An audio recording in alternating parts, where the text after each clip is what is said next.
Part 3: The March of G7 Toward Consolidating National Power by David Hodges, edit and produced by Michael Canfield. The central banks are forced to stop dead in their tracks. Russia, China, India, and to a lesser extent Brazil, and South Africa are now charting their own independent economic course. When Libya refused to regionalize and weaken its currency, and they were adamant about avoiding the debt slavery, their leaders were murdered, their gold confiscated, and their country was conquered by Al-Qaeda, using proxy forces supported by the funds of the G7, and the action was carried out by the CIA. However, Russia and China are not Libya and Iraq.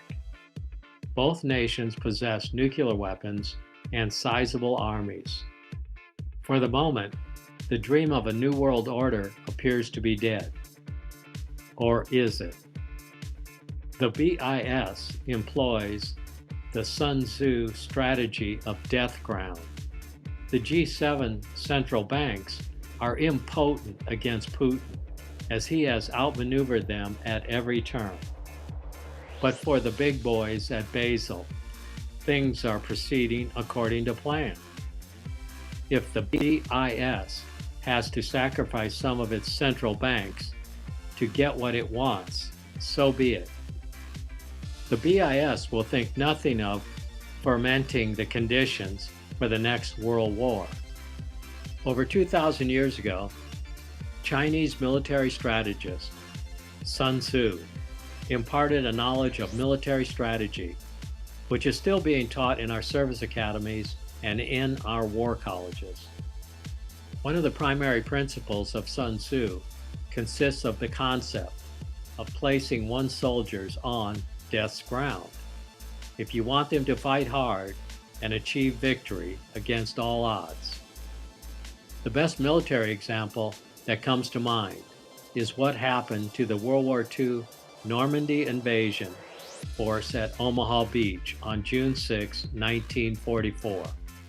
These men were thrown on a beach where there was no retreat, and they were only going to leave the beach dead or victorious.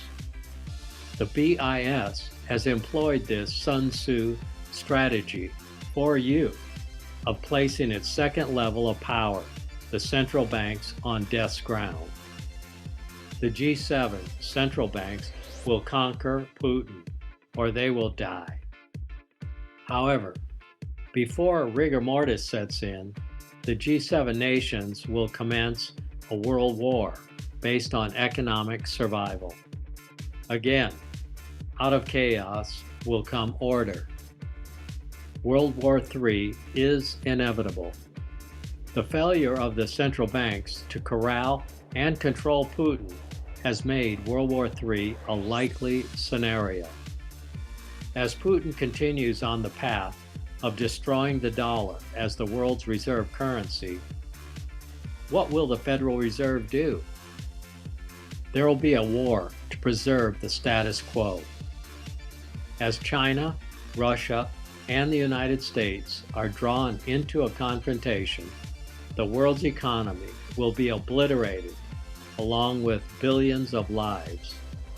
In the aftermath of the coming global holocaust, the supreme financial rulers of the planet will be waiting to create order, the new world order, out of chaos.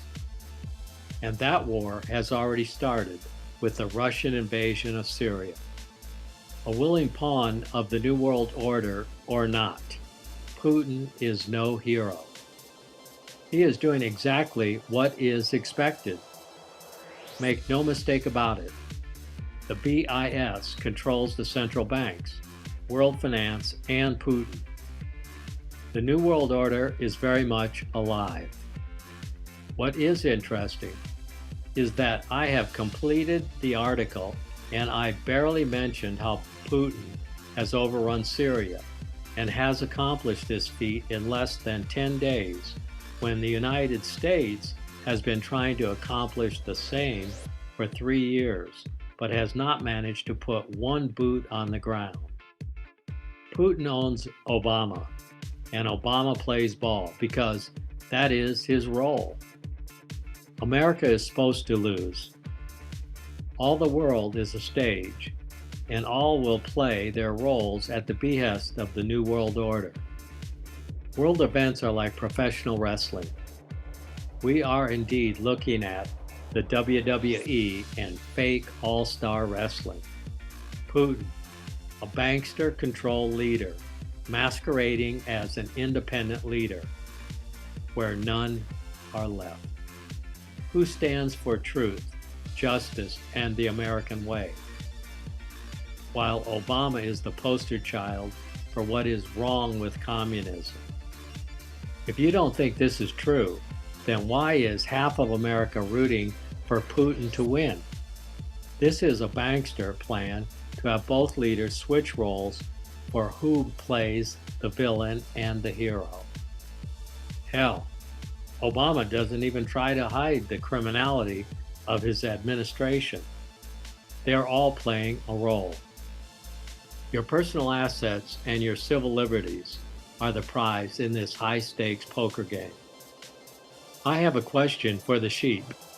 Are you physically, spiritually, financially, and emotionally prepared? Americans are the bad boys. And bad boys, bad boys. What you gonna do when they come for you? Everything you own will soon be gone. The end.